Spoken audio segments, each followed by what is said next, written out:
There will now be an opportunity for silent prayer or meditation.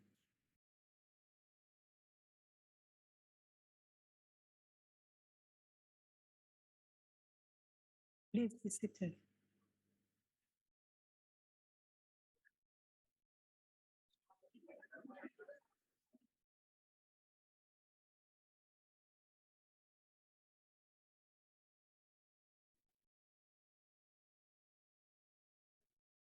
Honorable members, before we proceed with today's business, I wish to announce that the vacancy which occurred in the National Assembly due to the passing of Mr. C. Mackenzie has been filled by the nomination of Dr. V.N. Khumalo with effect from the 9th of September 2021. The member has made and subscribed the oath in the Speaker's office. I welcome you, Honorable Member. Lastly, in the interest of safety for all present in the chamber, please keep your mask on and sit in your designated areas. I thank you.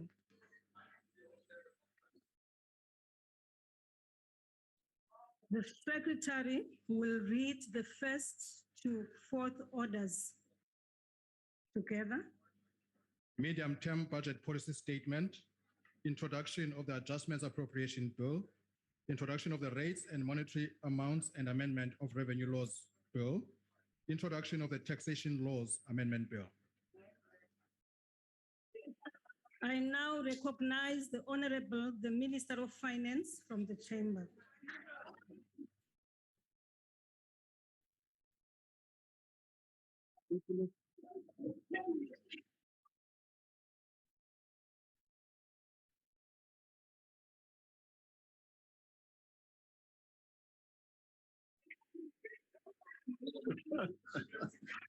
So, Madam Speaker, His Excellency President Cyril Ramaphosa, the Deputy President David Mabuza, Cabinet colleagues, members of the Executive Committee for Finance in various provinces, the Governor of the South African Reserve Bank, the Commissioner of the South African Revenue Services, honorable members. I'm honored to table the following documents before this House. The 2021 Division of Revenue Bill, the 2021 Adjustment Appropriation Bill, the 2021 Rates, Monetary Accounts and Amendment Revenue Laws Bill, the 2021 Taxation Law Amendments Bill, Tax Administration Laws Amendment Bill, the Revised Fiscal Framework, the 2021 Adjustment Estimate of National Expenditure, the 2021 Medium-Term Budget Policy Statement. Madam Speaker, we are tabling the 2021 Medium-Term Budget Policy Statement under unprecedented conditions. The COVID-19 crisis has caused severe disruptions to economies the world over. It has forced governments to pay even greater attention to the task of saving lives and preserving livelihoods. In addition to the high cost to human life, the crisis is likely to leave deep and long-lasting scars on the global economy and human lives. The scattering impact of the crisis is evident in the increased debt levels, income vulnerabilities, while unemployment, poverty, and inequality are deepening. This is a crisis like no other. Almost 4 months ago, in certain parts of our country, we witnessed disturbing incidences of violence and destruction of property never seen in post-apartheid South Africa. Once again, lives were lost and people's livelihoods were taken away.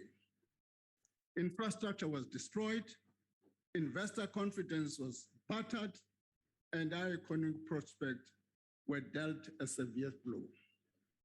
These incidents expose the fragility of South Africa's social, economic, and political compact. They remind us of the ease with which the plight of the poor and unemployed can be exploited to achieve political ends. I wish to take this opportunity, Madam Speaker, and honored members, to pay tribute to the resilience of the people of South Africa during these hard and trying times. We are a resilient and dynamic people. On many occasions, when faced with extreme difficulties, we have always managed to emerge even stronger. On the 1st of this month, our country held its 6th democratic local government elections. Once again, our people responded to the Freedom Charter's clarion call that the people shall govern. And no government can justly claim authority unless it's based on the will of the people. And I think we must respect that decision. I was saying to somebody else, I was told and taught in the movement that the strategic task of the National Liberation Movement is transfer of power to the people, not to the ANC, transfer of power to the people. We have become an instrument. We're fortunate that the people of South Africa for almost 3 decades have selected us to be the instrument to exercise that power on their behalf. And that's a privilege we should respect. And I'm quite convinced, despite the setbacks we have had, that our people continue to support the African National Congress. That's why we said,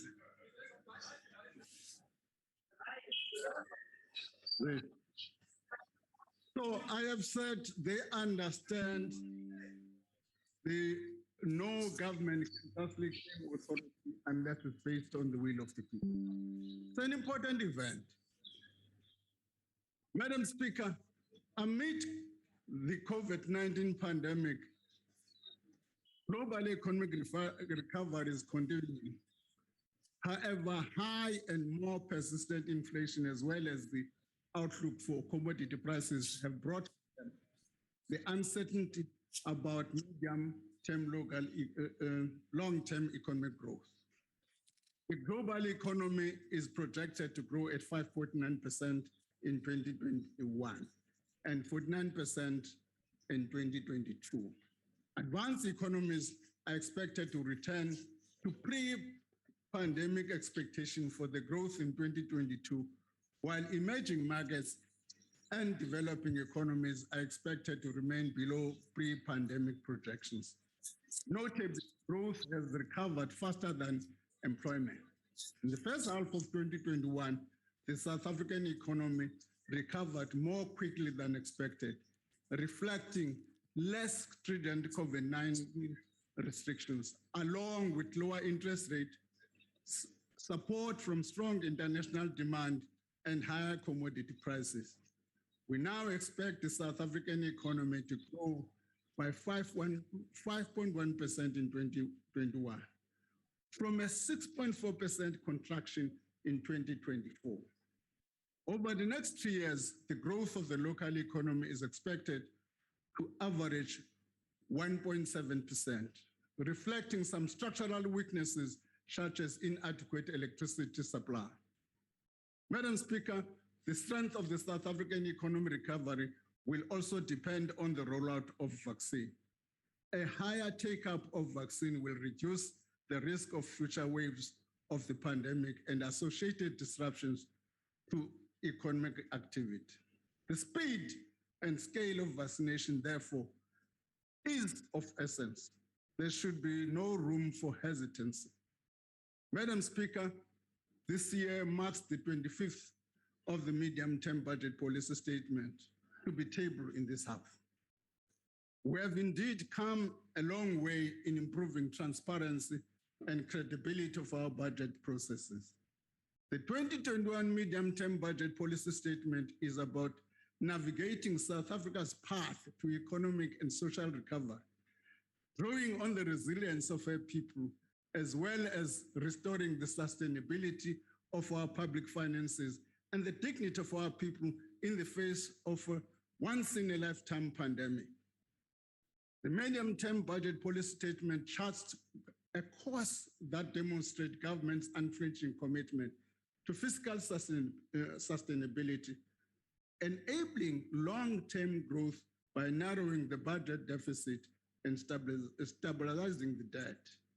Critical to the fiscal path we've chosen is the need to be clear and unambiguous on the trade-offs we're willing to make as a nation. We cannot do everything we want at the same time.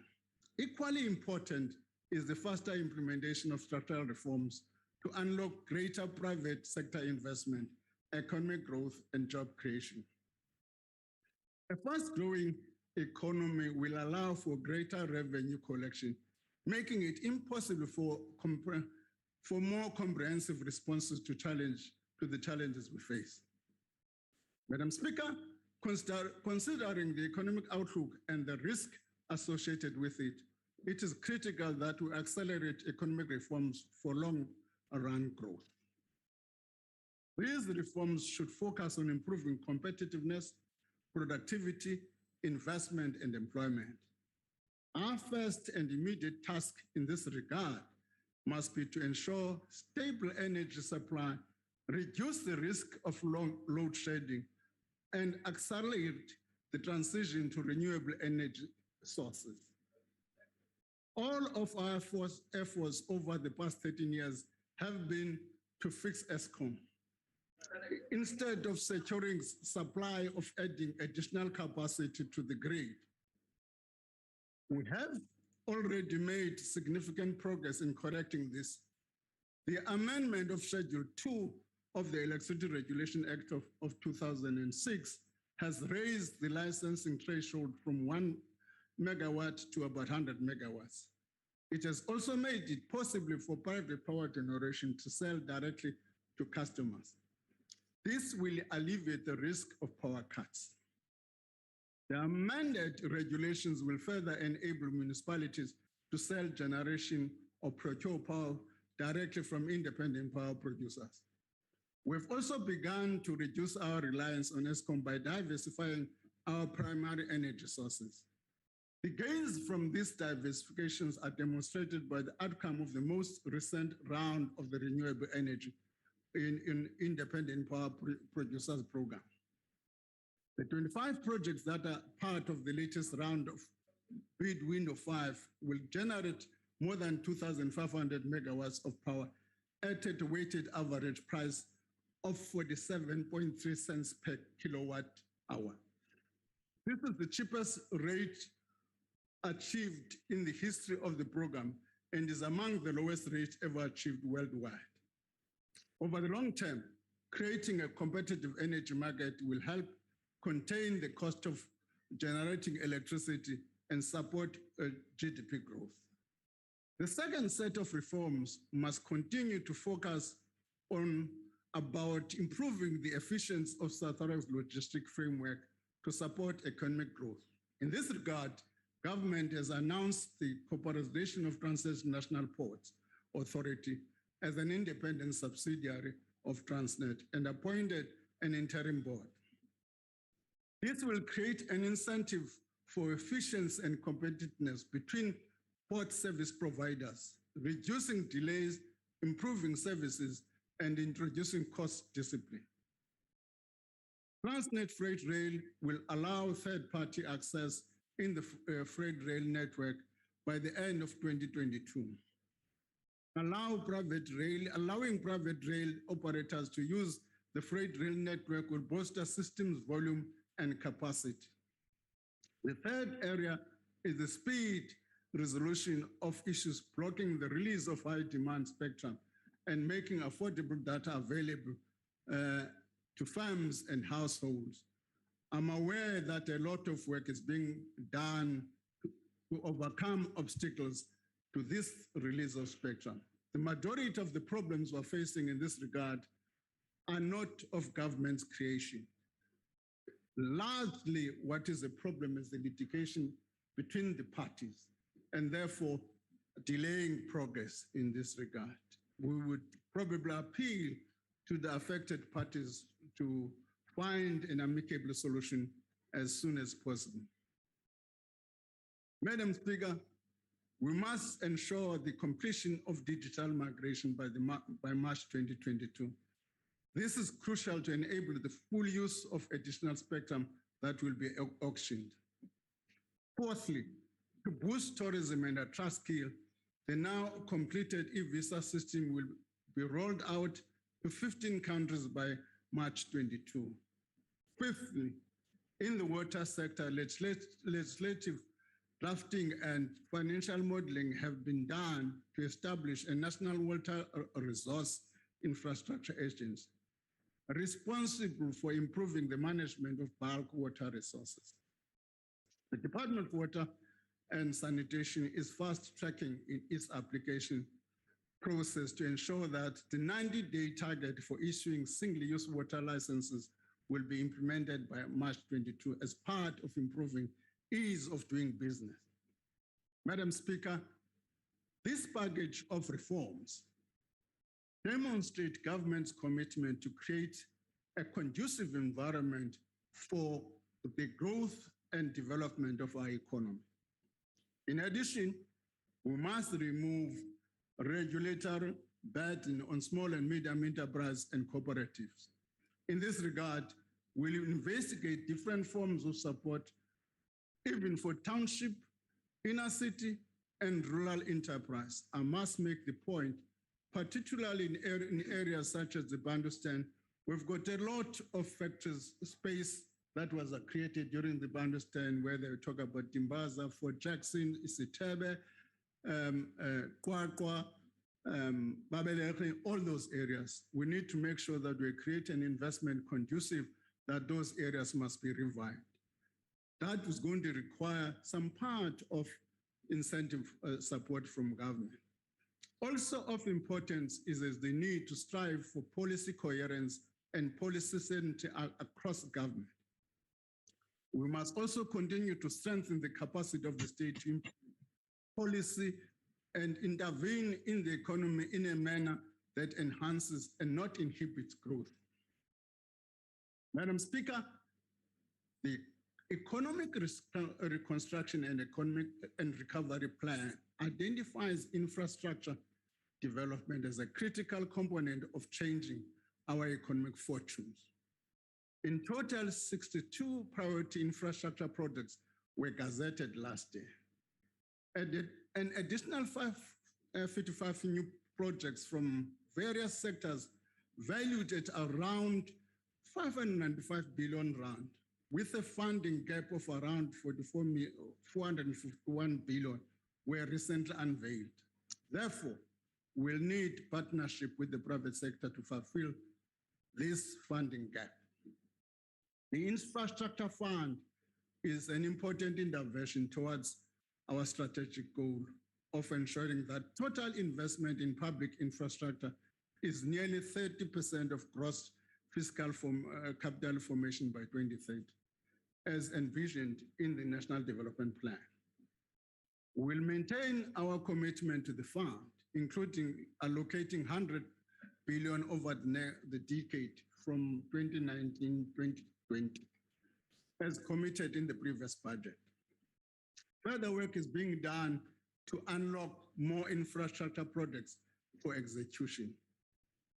There is a strong collaboration with government departments and other institutions such as Infrastructure South Africa. The Development Bank of Southern Africa prepares for projects within investment valued 84.5 billion in the telecommunications, water, and sanitation, as well as transport sectors. Madam Speaker, The facilitation of trade across our borders is an important enabling economic activity, especially as we're implementing the African Continental Free Trade Agreement. Across our continent, infrastructure is underdeveloped and systems are outdated, resulting in inefficiencies and long delays. This also breeds criminality. Last week, I visited the Beit Bridge border post with the SARS commissioner and the DG to assess firsthand the operational challenges at the port of entry. Beit Bridge typically processes around 900 commercial vehicles and 25,000 travelers during the peak period per day. It simply cannot cope. It is estimated that the economic cost of the inefficiencies at Beit Bridge does to South Africa amount to several billions of rands per year. We must act with speed to improve the infrastructure and modernize the customs system at all our ports. This will contribute significantly towards greater revenue collection and trade facilitation and border protection.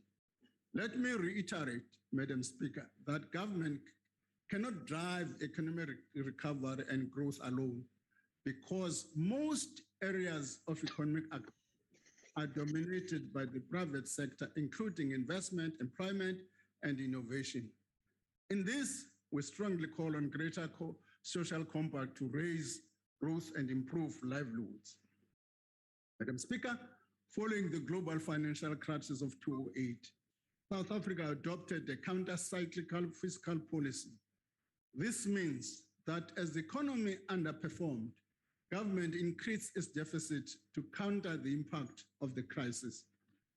We spent more than we received in tax and revenues on a consistent basis. This, together with the composition of spending, did not meaningfully increase growth.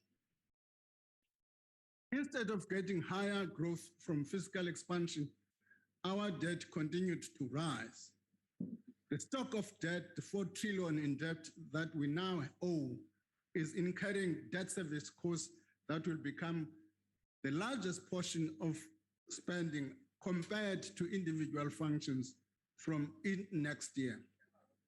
These debt service costs are not discretionary. In other words, we cannot avoid paying them. Their effect, therefore, is to crowd out other spending priorities. Debt service costs are expected to rise from 269.2 billion in 2021-22, that's the next financial year, to about 365.8 billion in 2024-25. This is higher than the health and police service budget. Nevertheless, there have been some positive developments on the fiscal side. Tax collections have exceeded expectations in the short term. Revenue for 21-22 is now estimated to reach 1.5 trillion, compared to 1.4 trillion at the time of the 2021 budget in February. This is an upward revision of about 120 billion rand. The consolidated budget is expected to be 7.8% of GDP in 21-22, gradually lowering to 4.9% in 24-25. Taxes paid by the mining sector have been strong due to the commodity price rally, which continued through the first half of 2021. Minister Mandasha was boasting the other day, he said, no, I'm feeding you guys these days because of what happened in mining. So the mining sector has been doing well, has given us sufficient revenue. About 85% of that 120 billion rand is from the mining sector. Notable, however, precious metals prices have started to soften. This means the revenue gains from the commodity prices rally are expected to be temporary. Therefore, we should be careful about our spending commitments. We recall what I said earlier on.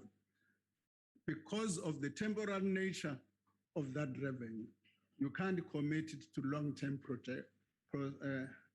You've got to commit it to short-term projects. We should not make permanent spending commitments from short-term revenue benefits. This approach is embedded in our fiscal framework. We are of the view that revenue can be increased with a more effective and efficient revenue collection authority. In this regard, SARS has already started to utilize the additional funding that we provided to them in 2021 budget by hiring skilled tax and custom auditors and data scientists to boost compliance and collection, as well as accelerate modernization.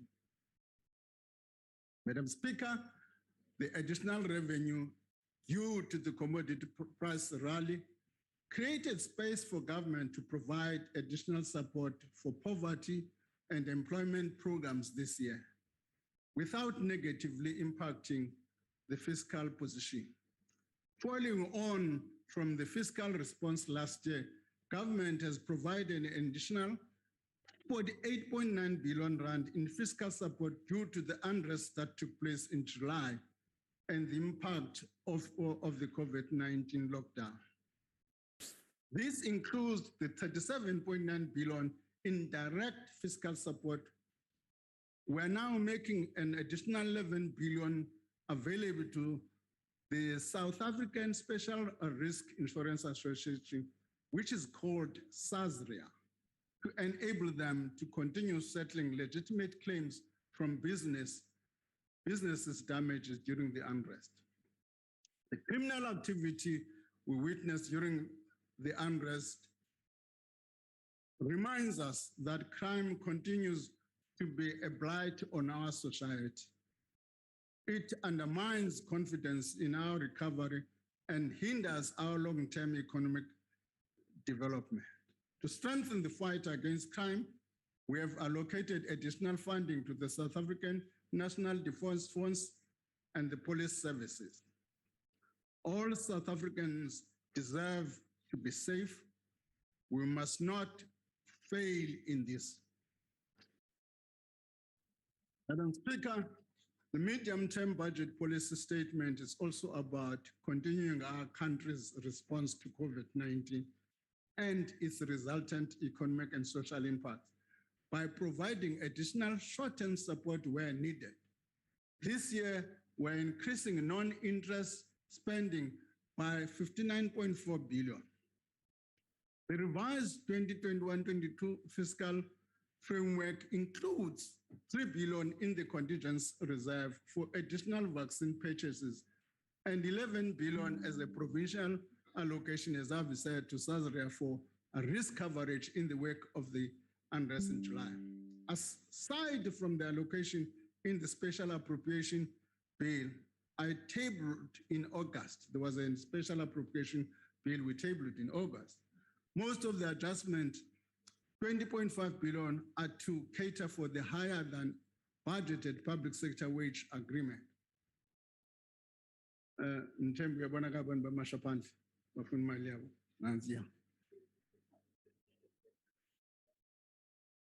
Madam Speaker and honorable members, our budget over the next 3 years is focused on service delivery and is highly redistributive.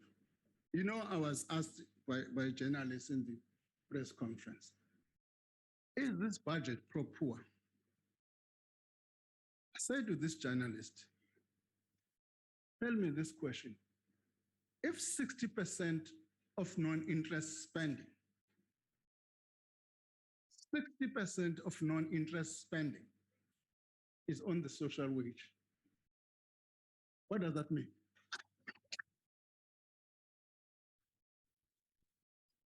When people say this budget is not pro-poor, they must answer that question. Consolidated government spending is expected to increase from 2.1 trillion to 2.24 trillion over the 3 years. Put differently, government will spend more than 6.4 trillion over the next 3 years. A key concern of government is the huge unemployment challenge we face as a country. South Africa continues to grapple with the long-run unemployment, and in the current conditions, unemployment is lagging the economic recovery. Government recognizes that we need more private sector jobs driven by a strong and growing investment climate. At the same time, the state must play a role in mitigating the impact of this crisis. And that's important. I must repeat this. Government must play an important role in mitigating the impact of this crisis. We've never said that should not happen. Accordingly, the 2022 budget will allocate almost 74 billion rand towards public employment programs over the MTF. In addition, further opportunities will be explored for supporting employment through other means. Government will also maintain its commitment to support fee-free higher education. In this regard, funding for fee-free higher education and training has been increased. In the 2021 government spending, 44.7 billion is in this function. This has been increased to 56.8 billion in the current year. Over the 22 MTF, funding for higher education will total 158.8 billion. Honourable members, as you are aware, the current social relief of distress grant is coming to an end in March. Let me emphasize this thing. But abantu ku-treasury nama nesisukela abantu kwethu. Nesisukela. This government said it is extending it up to the end of March. Urhulumente utshilo up to the end of March. Treasury usathe cwaka.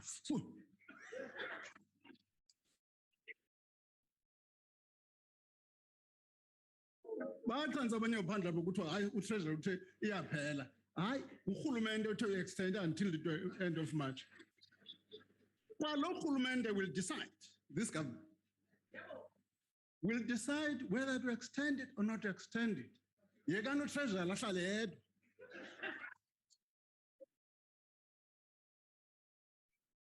Mama ufuna urhulumente ngoba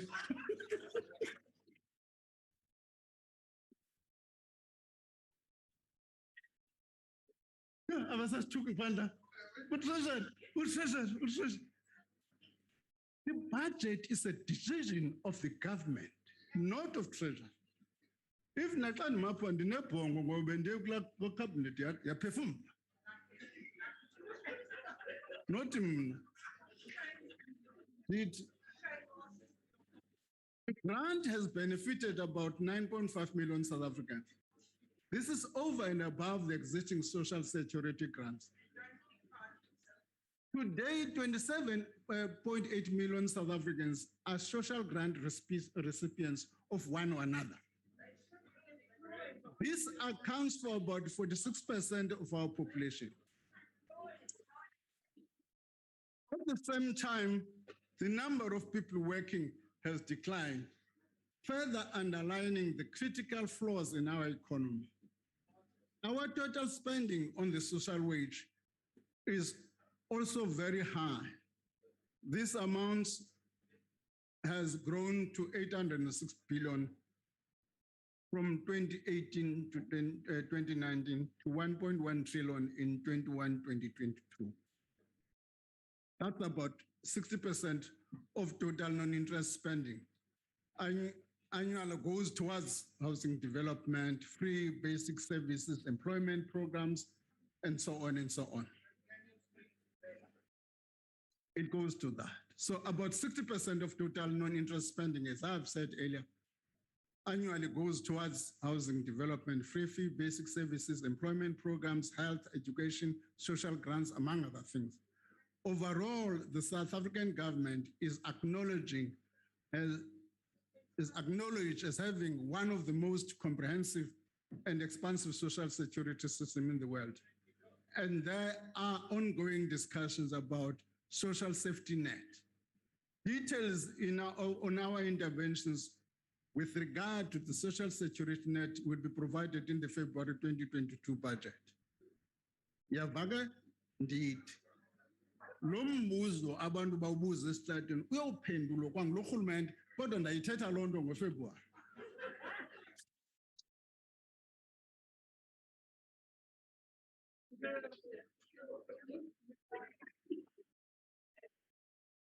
Bafuna ndiphendule lingafiki ixesha laloo nto. Alikafiki.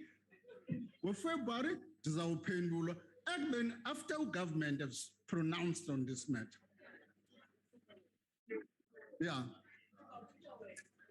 Let me however, reiterate that a permanent solution in responding to these challenges is to achieve higher and sustainable level of economic growth.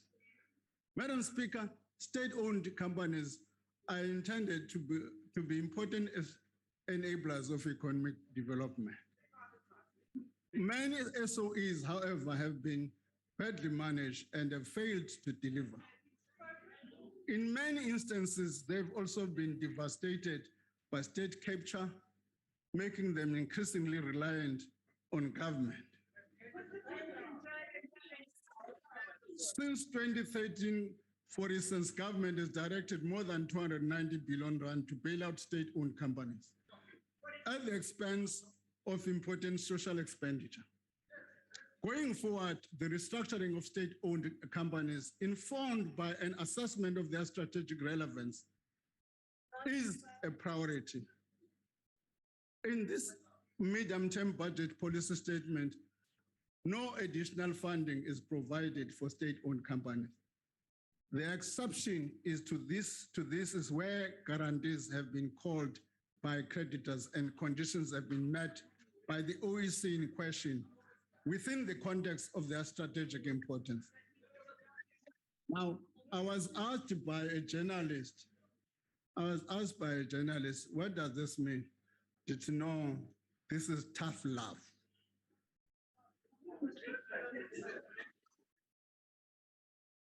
Tough love. These institutions, we've got to love them, support them, but not a laissez-faire. At some point, we need to draw a line and say, I know that performing tough love.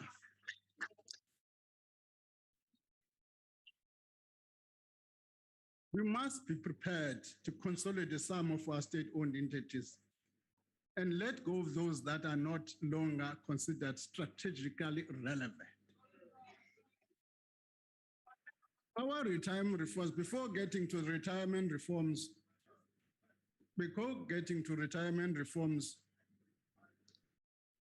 when I took over, I was appointed, Mr. President, I got a couple of calls, I suspect the teachers. Ungasilibala umbowene bese sithembisile noko mntakwethu. Ungazi-withdraw la withdrawal bebese bathembisile umbowene. So I'm answering that question now, but not in full.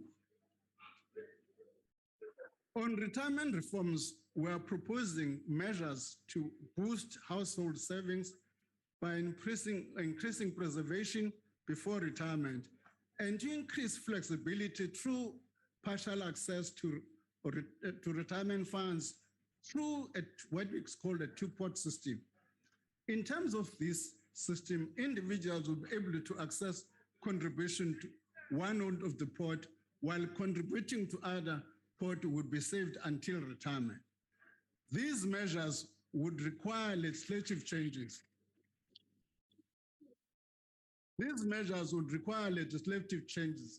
And further consultation. Limited withdrawals would also depend on affordability and liquidity of the fund. National Treasury will publish shortly a discussion document on the details of this proposal to obtain inputs before further announcement to be made in February budget 2022.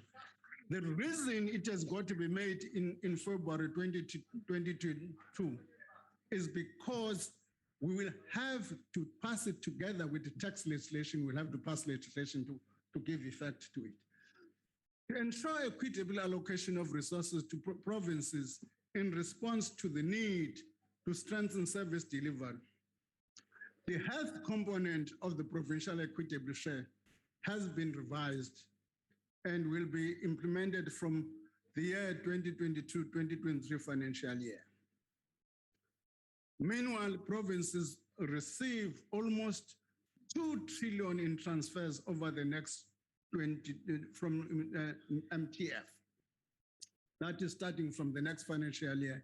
These allocations are made to maintain our commitment to the delivery of education, health, and other social services to our people. Madam Speaker, local government remains at the coalface of service delivery. It is the sphere of government closest to our people. Over the 2022 MTF, municipalities will receive more than 450 billion rand from the national fiscals. Our immediate task is to build capable and stable local government that delivers service effectively and efficiently. The 2022 budget will give details on the steps we are taking in this regard. Currently, there are 43 municipalities countrywide which are financially in crisis, with another 100 municipalities at risk of similar crisis. To deal with the 43 municipalities already in crisis, I have specified the expected course of action to be taken by all premiers, the provincial executives, and MEC in ensuring that the problems in these municipalities are dealt with in a more sustainable manner. This is in line with the national government's commitment to ensuring sound fiscal management and greater fiscal responsibility in the local government sphere.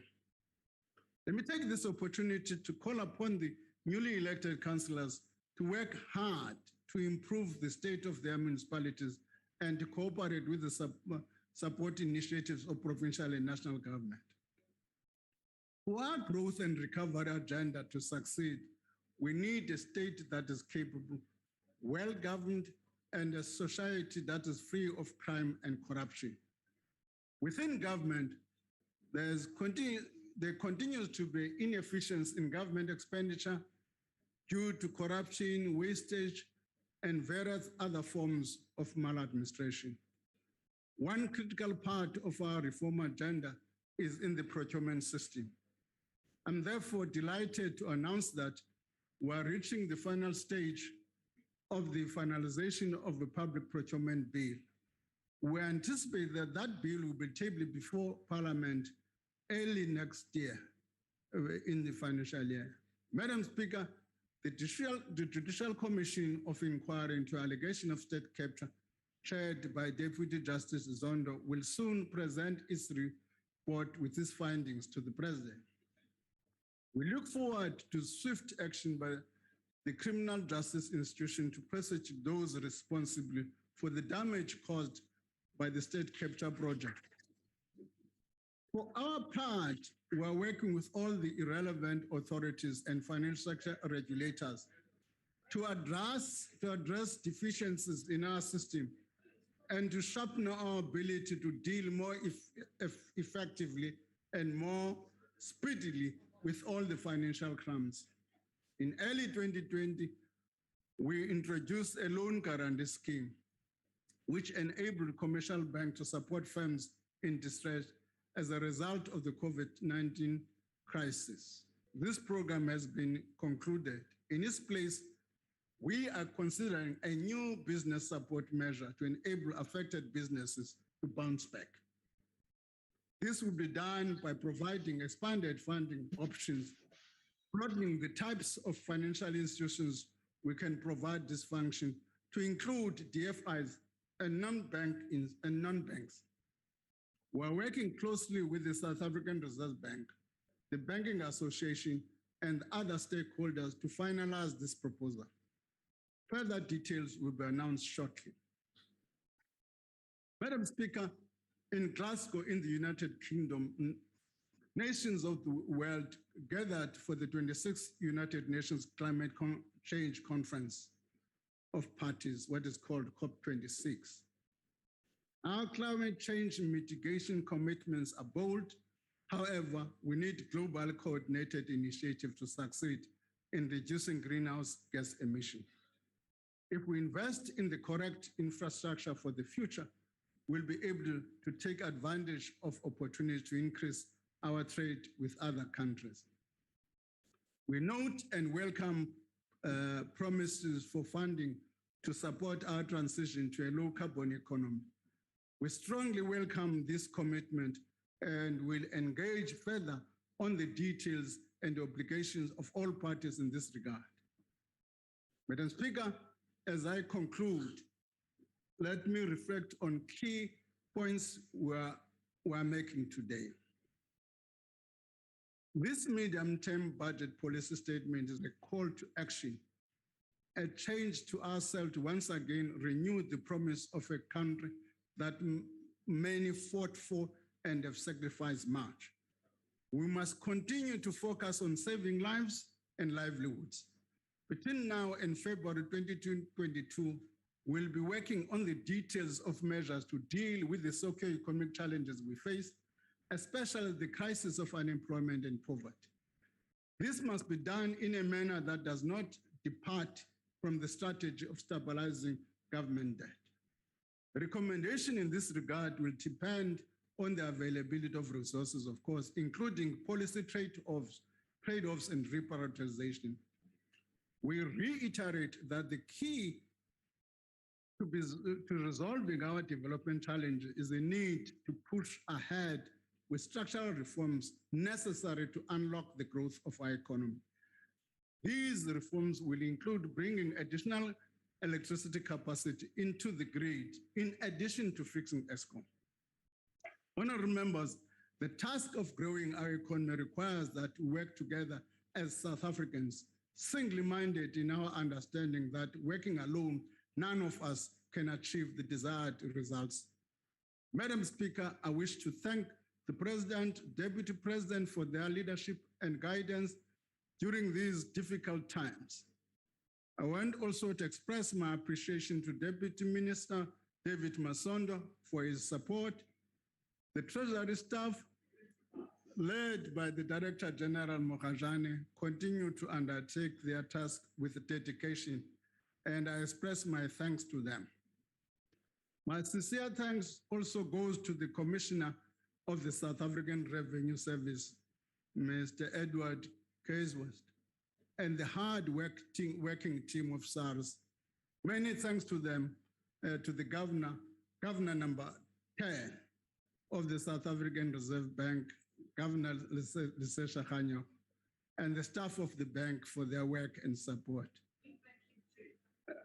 Let me also thank my colleagues in the Ministers Committee on Budget and the Budget Council who have shared the load of tough decisions that have been made in the current climate. Similarly, the Parliamentary Committee of Finance and Appropriation, whose impressive record of processing the bills we table in an unblemished, even as we have come to them more often than not in the past since last year. Finally, I want to thank also my family. I've had difficult times over the past few months, including my wife, of course. And to millions of South Africans whose resilience and courage during these times of pandemic and economic difficulties, you are an inspiration to all of us. We have privilege to serve the public sector. I thank you.